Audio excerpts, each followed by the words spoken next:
Halo teman-teman, sobat onlineku dimanapun Anda berada, jumpa lagi dengan saya Anis Gracia di Malang. Apa kabar hari ini? Doa saya selalu sama ya, semoga teman-teman onlineku dimanapun Anda berada selalu dalam keadaan yang sehat, dalam keadaan yang baik, dalam keadaan yang selalu bahagia ya, dan selalu dalam keberkahan Tuhan Yang Maha Esa. Amin. Pagi ini saya tidak upload video kegiatan saya bekerja ya teman-teman. Hari ini saya off, saya mau istirahat dulu ya. Setelah sekian hari ya saya tidak pernah beristirahat. Efek lebaran itu ya, ada aja mulai sebelum lebaran itu ya bekerja ya apa gitu ya. Kemudian kemarin sempat berlebaran di rumah saudara juga. Waktu lebaran juga masih ada beberapa pelanggan gitu ya, beberapa klien yang datang ke salon ya. Tolak itu ya enggak enak ya teman-teman ya, kok kayak sombong banget ya, intinya ya dapat uang itu ya teman-teman. Jadi ya guys, diterima aja ya, disyukuri. Kalau bisa dikerjakan, kalau capek ya saya istirahat ya. Saya juga manusia biasa, saya juga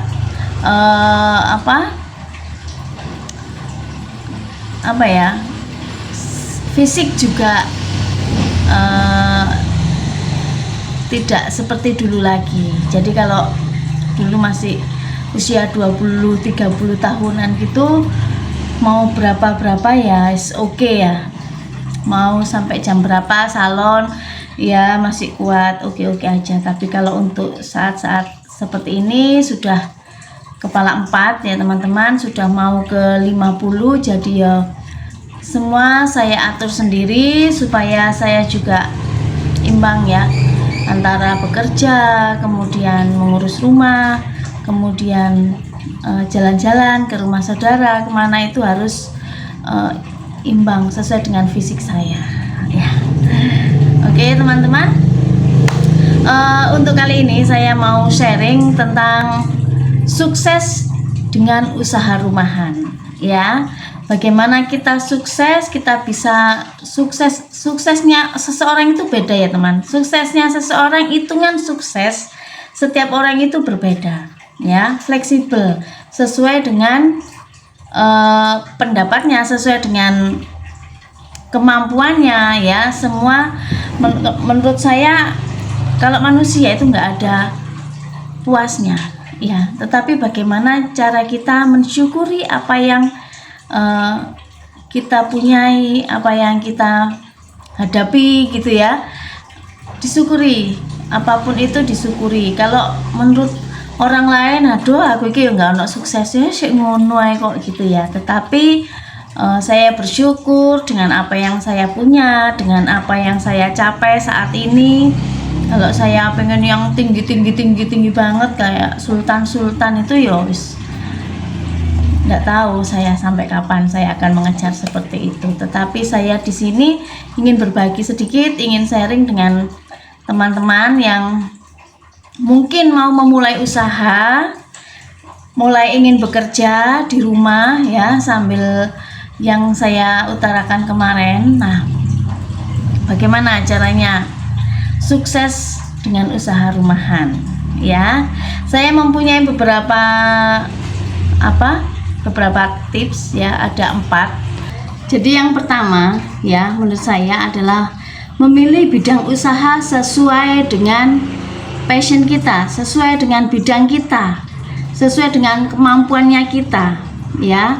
Kalau kita mengerjakan sesuatu yang itu menyenangkan buat kita ya, yang hobinya kita, sesuatu yang pokoknya membuat saya tuh antusias, saya tuh bergairah, saya tuh seneng banget kalau mengerjakan ini gitu ya, sukacita, semangat gitu ya kalau mengerjakan ini. Nah, hal-hal itu yang bisa membuat sukses itu, ya.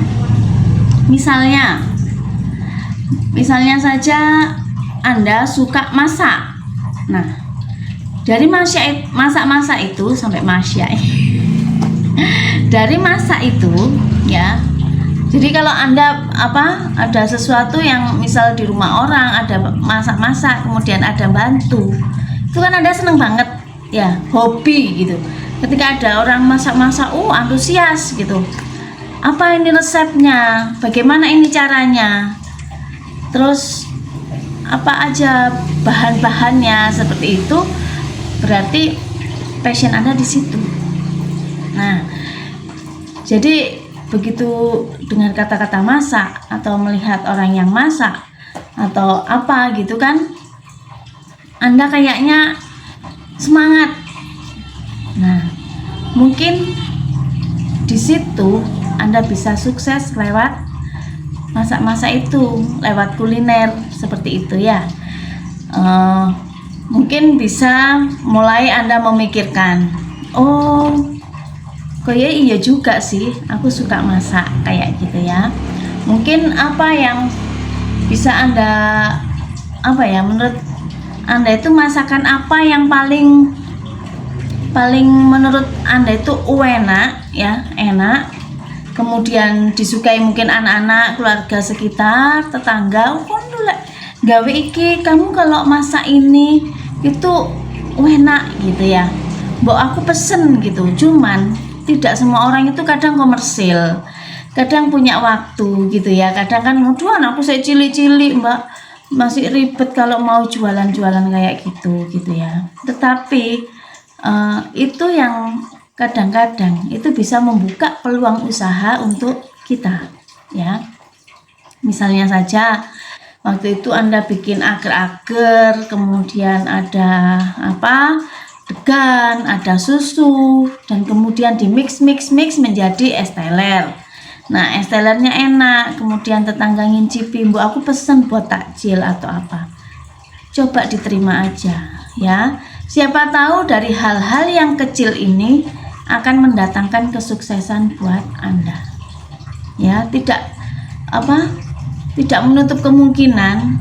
Kadang cuman hanya sekedar main-main kayak gitu kan, masak-masak bareng sama tetangga atau apa, itu bisa membuka peluang usaha, membuka peluang kesuksesan untuk Anda, ya, seperti itu.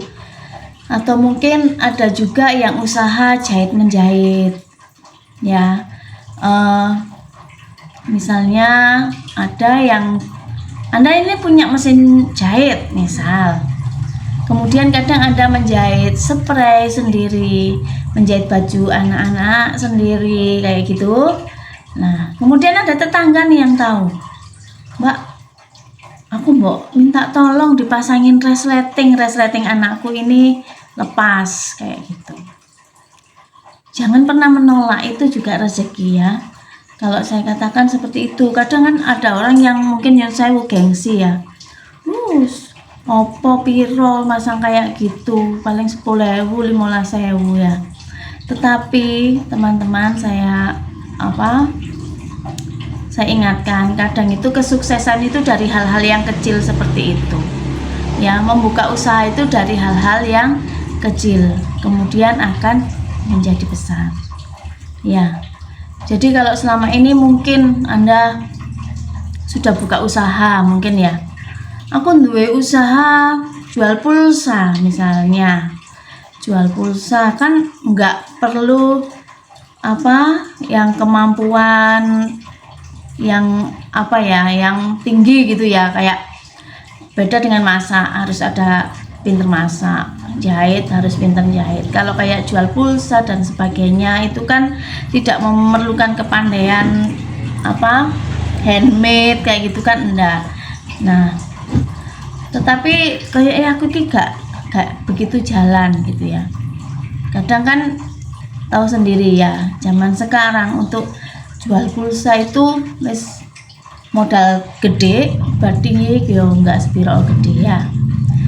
Nah, kemudian orang sekarang sudah pakai yang namanya m-banking, namanya Dana dan sebagainya. Jadi untuk pulsa itu hanya pakai di HP, mungkin seperti itu. Jadi peluang untuk jual pulsa mungkin kan tidak terlalu besar kayak yang dulu itu ya. Untungnya itu loh, profitnya itu kan nggak terlalu besar kayak yang dulu itu. Jadi mungkin Anda punya, oh aku hobi ini, oh aku seneng kalau mengerjakan ini, apa ya, terus coba-coba gitu ya, diposting apa gitu, ternyata ada yang mau kayak gitu. Atau mungkin ternyata selama ini Anda tuh suka make up ya, suka make up, suka dandanin putrinya, dandanin keponakannya.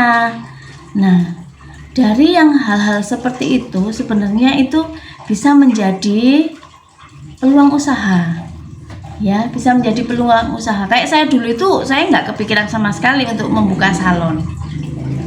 Saya kursus macam-macam teman-teman ya, saya ada kursus jahit, ada kursus komputer, kursus apa salon, kursus masak itu saya ikut, potong rambut, rias saya ikut. Saya banyak banget kursus yang saya ikuti, sampai kursus mengemudi. Untungnya saya nggak jadi gojek, nggak jadi driver ya. Nah, saya itu mengikuti kursus-kursus. Jadi saya pikir saya enjoy-nya itu di mana, saya senengnya di mana, saya nyamannya di mana gitu kan. Nah, akhirnya ternyata saya bisa dapat duitnya itu di salon teman-teman, dengan waktu yang fleksibel seperti itu. Jadi kalau saya itu masalah apa ya, bakat di salon tuh enggak banget, cuman ada sedikit berapa persen. Tetapi karena saya juga ada niatan di sini, akhirnya saya belajar, saya mendalami, dan saya enjoy. Nah, mungkin ada teman-teman yang seperti itu. Mungkin saat ini usahaku kok gini-gini aja ya, gitu ya. Mungkin apa ya, pengambilan keputusan untuk usaha yang kurang tepat. Bukan saya ngomong salah atau keliru, enggak ya. Jadi kadang itu ada yang misalnya aku sudah usaha ini tapi kok sih belum jalan, dicoba lagi usaha yang lain ya. Misalnya Anda punya pekarangan yang luas, misalnya Anda punya lahan yang lumayan, mungkin Anda bisa buka laundry ya, di situ bisa jemur-jemur dan sebagainya. Anda sudah punya mesin cuci, dicoba saja dipasang plakat kayak gitu atau apa. Nah, itu juga bisa menjadi peluang usaha. Jadi kesimpulannya, pilihlah bidang usaha yang sesuai dengan passion, sesuai dengan bakat Anda, hobi Anda itu apa. Dan satu hal ya, ketika kita memutuskan untuk membuka satu usaha itu, Anda harus bisa di bidang usaha itu ya. Jangan sampai pengalaman yang saya alami itu terjadi pada Anda. Saya punya cerita sedikit seperti ini. Saya dulu itu bekerja di salon, sekian bulan lah, kurang lebih 3-4 bulan begitu saya di salon. Saya merasa enjoy, oh enak saya kerja di salon. Kemudian saya ambil kursus ya, potong rambut segala macam itu saya ambil. Dan di bulan keberapa itu saya buka salon. Nah, lucunya di situ itu saya buka salon tuh nggak yang salon kecil, saya langsung buka salon yang gede gitu ya. Ada kacanya itu berapa biji. Saya membuka bisnis teman-teman ya. Akhirnya di situ saya mempunyai karyawan itu 4 atau 5 orang, saya lupa. Di situ ada 4 atau 5 orang karyawan. Kursus saya masih berjalan, jadi saya masih melanjutkan sekolah saya waktu itu. Dan di rumah saya kontrak satu rumah. Waktu itu harganya nggak karu-karuan ya, menurut saya itu gede gitu. Saya kontrak di situ dengan ditempati beberapa karyawan itu. Nah, di bulan keberapa saya lupa, karyawan saya itu keluar 4 orang. Jadi yang bisa motong ini satu orang, motong rambut. Yang lain ini kan krembat, facial, kayak spa-spa gitu. Keluar semua teman-teman. Saya shock, benar-benar shock di situ. Karena apa? Karena saya ini belum mahir untuk motong rambut. Sedangkan salon itu basicnya adalah potong rambut. Di situ saya benar-benar merasakan bahwa benar-benar galau ya, benar-benar hancur saya. Kenapa? Saya memutuskan untuk membuka bisnis salon, tetapi saya nggak bisa motong. Ketika saya ditinggalkan seperti itu, ajur ya. Makanya dari itu jangan pernah membuka usaha kalau kita sendiri tidak bisa melakukan pekerjaan itu, begitu. Dan saya bersyukur ya, saya sudah terlanjur mengeluarkan banyak uang untuk sewa tempat dan sebagainya. Bagaimanapun saya harus berdiri ya. Saya harus bisa menjalankan ini, benar-benar challenge, tantangan yang luar biasa pada waktu itu. Sekitar 25 tahun yang lalu itu benar-benar tantangan buat saya ya. Akhirnya dengan berusaha, ketika sertifikat saya sudah keluar potong rambut itu, dengan yang gemeteran dan sebagainya ya, bayangkan tiba-tiba motong rambut seperti itu. Tapi saya bersyukur di situ saya dimampukan ya teman-teman. Saya dimampukan, kemudian saya motong, ada orang yang datang itu deredek ya, mau ngapain itu, ternyata potong rambut. Saya mulai motong, saya wis beranikan diri, yang penting nomor satu itu berani ya, berani. Terus di bulan berikutnya orang yang ini datang lagi teman-teman. Oh berarti saya wis, puji Tuhan ya, alhamdulillah, berarti orangnya cocok dengan hasil guntingan saya. Dan di situ itu jadi pelajaran yang penting, jadi pelajaran yang luar biasa ya. Yaitu tadi, jangan pernah membuka usaha kalau Anda sendiri tidak bisa mengerjakannya. Misalnya Anda membuka bengkel mobil, bengkel sepeda motor. Kalau Anda nggak bisa bengkel ya jangan buka gitu ya teman-teman. Tapi kalau Anda hobi dengan perbengkelan, otak-atik motor, otak-atik mobil dan sebagainya, itu mungkin di situ ada peluang usaha untuk suami Anda kayak gitu ya. Mungkin Anda suka masak-masak, kuliner, kesana kemari, seneng, oh aku seneng, tapi seenakan masakanku, itu mungkin itu usaha yang tepat untuk Anda adalah membuka usaha kuliner. Nah seperti itu yang pertama ya teman-teman. Kemudian yang kedua adalah perhitungkan modal usaha. Jadi setelah kita tentukan usaha saya membuka usaha ini, tentukan modalnya itu kira-kira berapa ya. Kalau menurut saya untuk modal itu fleksibel teman-teman, sesuai dengan kemampuan kita ya. Dan tips saya untuk modal ini, jangan pernah berhutang untuk modal usaha ya. Karena apa? Karena kita juga tidak tahu di depan itu nanti usaha kita jalan atau tidak ya, beruntung atau rugi kan kita belum tahu ya. Kalau misalnya kita untuk satu usaha kita berhutang, yang dikhawatirkan adalah usaha ini tidak jalan. Kalau kita sih positif ya, selalu positif, usaha kita jalan, nanti berkembang dan mempunyai profit yang besar luar biasa. Tetapi kita tidak tahu di depan ya teman-teman ya, ada apa gitu kan. Nah kalau modal kita dari milik kita sendiri, misalnya saya pengen usaha buka salon, saya punya uang 5 juta, ya udah 5 juta itu kita kelola dulu. Saya tidak punya uang tapi saya kepingin usaha kuliner ya, saya pengen jualan martabak.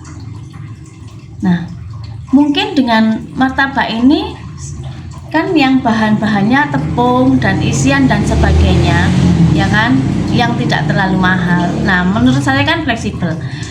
Saya sudah punya teflon, saya sudah punya alat-alatnya. Nah kita pergunakan alat yang ada di rumah. Nah kan kita tinggal beli bahan-bahannya. Mungkin dari 100.000 itu bahan-bahan cukup untuk membuat martabak.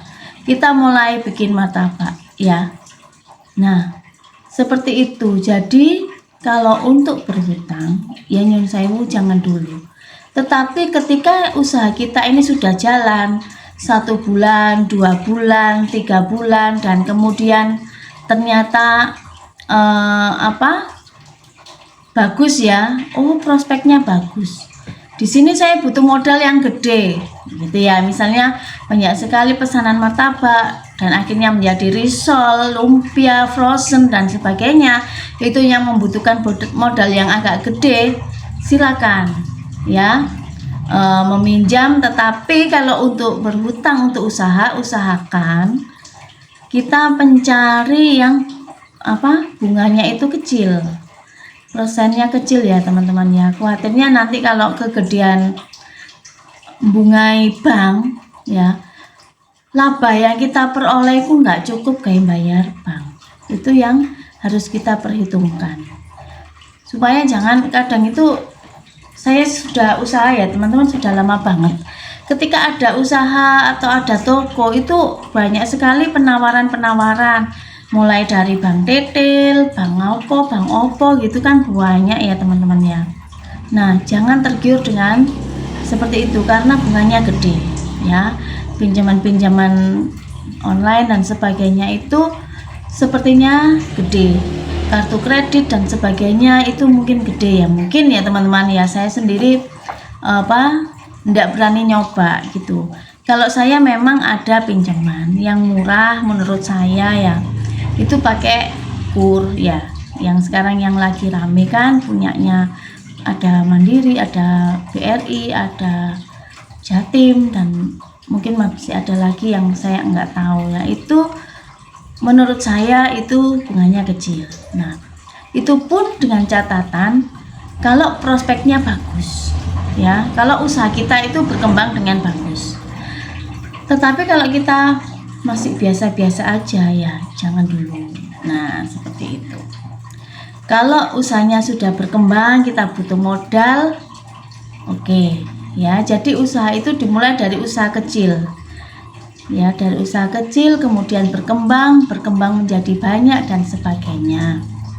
Misalnya kalau usaha salon yang saya jalankan, dari 5 juta mungkin ya, kita belikan alat-alat dulu, alat-alat yang prioritas seperti washbox, kayak cuci keramas, cermin, kursi, steam, gunting, terus hair dryer, catok. Nah, itu kan alat-alat yang prioritas.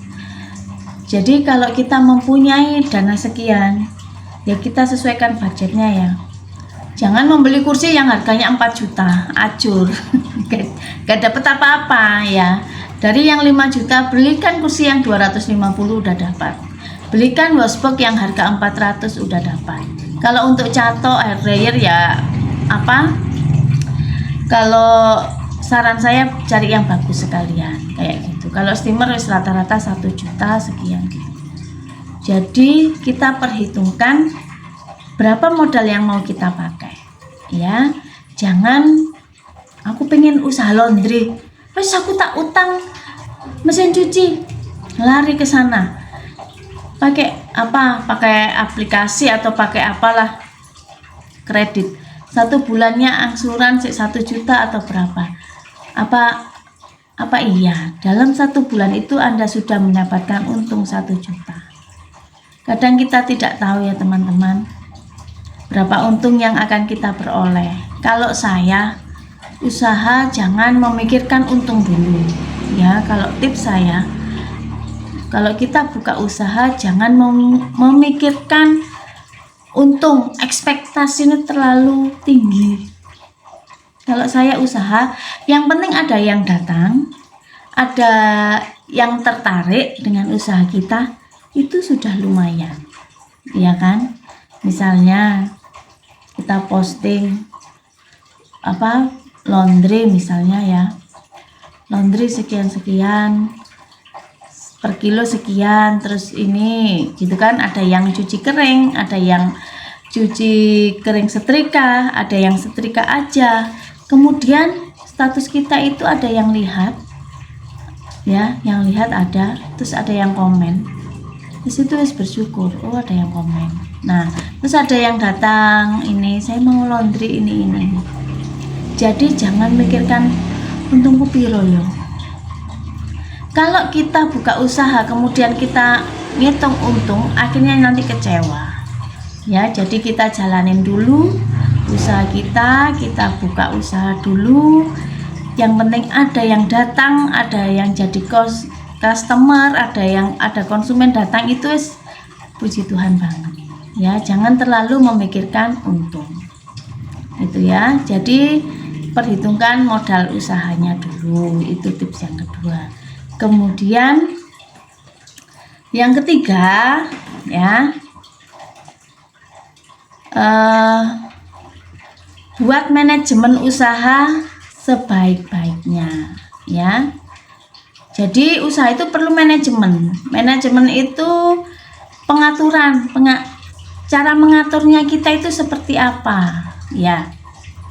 Cara mengatur, saya punya usaha salon, saya punya manajemen sendiri, ya. Berikan pelayanan yang terbaik untuk usaha kita. Terus buat usaha kita itu yang unik dan berbeda dengan usaha yang lain. Nah, itu termasuk dalam manajemen, ya. Manajemen usaha, manajemen perusahaan Anda, manajemen toko Anda kalau Anda buka toko. Misalnya manajemenku, terus aku nggak sing badi akeh-akeh, badi sedikit, ya, tapi tapi lancar, ya. Ada lagi yang manajemen gak apa-apa wis, aku langsung tak ambil badine akeh. Itu kan manajemen masing-masing, ya. Manajemen setiap usaha. Jadi tentukan manajemennya, tentukan konsepnya yang bagus. Misalnya untuk laundry, manajemennya seperti apa? Berikan servisnya seperti apa? Mungkin ada kan 5 kali bonus 1 kilo atau apa. Nah, itu kan termasuk dalam manajemen yang unik, yang berbeda dengan usaha yang lain, berbeda dengan laundry yang lain, atau diberikan servis antar jemput bola. Nah, sekarang kan orang berpikir kreatif, ya teman-teman. Jadi enggak yang sekarang kalau kita menunggu kayak gitu, kalah dengan yang lain, ya, kalah dengan yang lain. Kalau saya sih di salon itu dari dulu, ya, setiap customer yang datang, kalau ada yang proses smoothing apa gitu, kalau saya ada hidangan snack ya saya suguhkan. Saya punya buah, saya suguhkan. Saya tawarin mau minum apa, minum dingin atau panas. Kalau orangnya suka kopi, ya saya bikinkan kopi, karena sudah jadi pelanggan lama. Jadi kadang kan saya paham, oh ibu ini sukanya kopi, ibu ini sukanya wedang jahe, saya buatkan teman-teman. Karena saya menganggap bahwa orang yang datang, pelanggan saya itu adalah wis keluarga, seperti keluarga, sudah nyaman.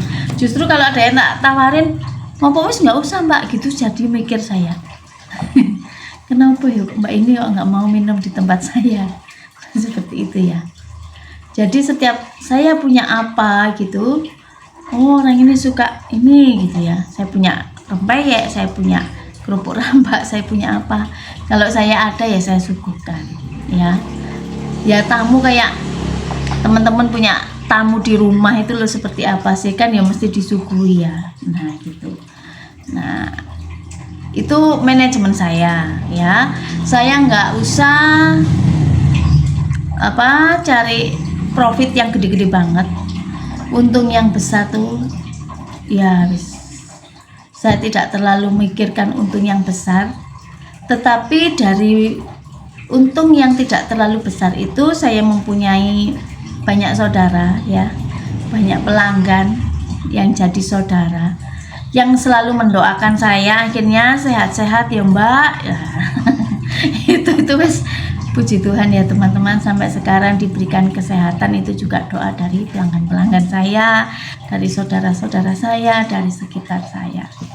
Ya, jadi tentukan manajemen Anda seperti apa. Mungkin Anda buka kayak kafe, ya, buka apa gitu, kasih apa sentuhan-sentuhan sedikit ya.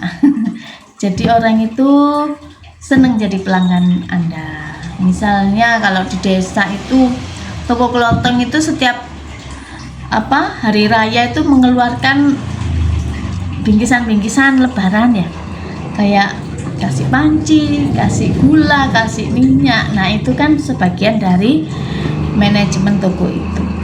Nah kayak gitu ya teman-teman ya. Itu yang ketiga. Yang keempat itu lakukan promosi ya. Kalau promosi itu bisa dari macam-macam ya teman-teman ya. Kalau misalnya sekarang itu yang paling enak, yang paling mudah ya dari medsos ya. Kita promosikan barang-barang kita lewat medsos, lewat status WA, lewat IG, lewat Facebook, lewat YouTube, TikTok ya. Yang sekarang yang rame-ramenya itu kan di TikTok kayak gitu ya. Ya itu dipromosikan. Cuman kan nggak semua orang itu main TikTok, atau tidak semudah yang kayak di WhatsApp. Kalau di status WhatsApp itu kan kayak tetangga, orang sekitar, teman-teman itu kan cepat melihatnya ya. Jadi reaksinya itu mungkin lebih cepat. Jadi mungkin Anda buka usaha gitu ya, kuliner atau langsung aja dimasukkan di status WhatsApp kayak gitu. Jadi nanti kan orang melihat, oh sekarang buka laundry misalnya, oh sekarang buka kuliner, pesanan kue-kue. Nah dari situ kan, dari postingan-postingan Anda itu kan akhirnya bisa ada yang komen, ada yang nanya, ada yang pesan. Nah seperti itu ya. Itu yang dari medsos. Kemudian dari kita pasang banner di rumah kita supaya orang tahu. Oh ya kan, tidak semua orang itu kadang utek dengan HP ya. Tapi kalau ada banner, misalnya orang lewat juga lihat, oh di situ ada salon, oh di situ buka laundry gitu ya, oh di situ ada jual pakaian anak-anak, jual kebutuhan sehari-hari, jual plastik atau itu kan orang bisa melihat dari banner ya. Promosinya kan seperti itu. Atau mungkin Anda jual makanan gitu kan, bikin kayak tester ya, kayak cookies itu yang lebaran kemarin pada wira-wiri di mana-mana tuh.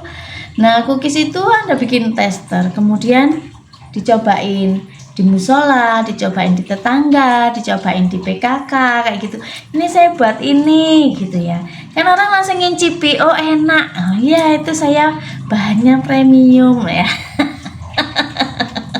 Nah kayak gitu, itu promosi ya, itu bagian dari promosi ya, bener kan? Nah jadi jangan pernah malu untuk kita yang membuka usaha ini, jangan malu ya. Kadang kan ada yang punya usaha tapi isinan, iku lo tawarin daganganmu di situ. Nah saya ini ya teman-teman yang punya usaha pakaian dalam itu lo ndak malu. Kadang ke sekolah itu kan habis dari kulaan itu ada teman-teman yang ini loh, saya bawa itu habis dari kulaan ya, saya buka teman-teman di sekolah. Di sekolah ada yang modelnya gini, atau waktu di mana waktu arisan teman-teman saya itu saya biasanya bawa. Ada teman yang pesan kaos kaki, ada yang pesan pakaian dalam dan sebagainya. Saya tidak malu teman-teman, karena ini usaha saya, ini pekerjaan saya. Jadi saya tidak malu ya, seperti itu ya. Dan jadi ya saran saya juga teman-teman juga seperti itu ya. Jadi kalau untuk buka usaha benar-benar dipikirkan kepingin usaha apa. kadang itu dari satu usaha itu akan menciptakan usaha yang baru, bisa ya. Misal dari yang pertama bikin kue, nanti akhirnya bikin frozen, bikin masakan, bikin apa, catering ya, tumpeng, akhirnya melebar karena ada passionnya di situ gitu ya. Akhirnya bisa panggilan masak ke sana kemari ya, kayak kakak saya itu dari ya teman-teman gitu, akhirnya dipanggil masak ke sana ya, lumayan ya, dapat PK dapat uang. Nah kayak gitu. Jadi kita itu jangan berpatokan terlalu, oh aku usaha iki kok gak jalan ya, tapi metenteng ya, bisa sih orang nanti akhirnya bisa, tetapi kita akan mencoba hal yang baru. Oh mungkin aku dengan usaha yang ini mungkin aku bisa jalan, coba ada yang temen yang memang jiwanya itu berdagang, teman-teman, ada seperti itu yang misalnya dia saya kan punya pakaian dalam nih, orangnya datang, oh mbak tak tawarin ke teman-temanku di kantor. Nah seperti itu bisa. Mungkin Anda suka dagang, jadi Anda punya teman-teman yang jual cookies, ditawarin, wes tak postingin di statusku ya. Nah seperti itu, Anda untung sedikit-sedikit tapi lumayan, ya kan. Kita nggak perlu yang capek-capek masak dan sebagainya, tapi kita punya otaknya, otak bisnis, otak dagang. Nah di situ juga akan jadi cuan. Nah seperti itu ya teman-teman ya. Demikian 4 kunci sukses dengan usaha rumahan. Yang pertama, memilih bidang usaha sesuai dengan passion kita. Yang kedua, perhitungkan modal usaha. Yang ketiga, buat manajemen usaha Anda sebaik mungkin. Yang keempat, lakukan promosi ya. Kalau 4 hal ini kita lakukan, percayalah ya, positive thinking, usaha Anda pasti akan berkembang dengan baik dan pasti akan menjadi sukses di kemudian hari. Amin. Terima kasih. Saya Anis Gracia. Sekian dulu video dari saya. Terima kasih sudah mengikuti setiap video, setiap apa yang saya bagikan. Video saya hari ini cukup sampai sekian. Terima kasih. Sampai ketemu di video saya yang berikutnya. Bye bye. Tuhan berkati teman-teman ya.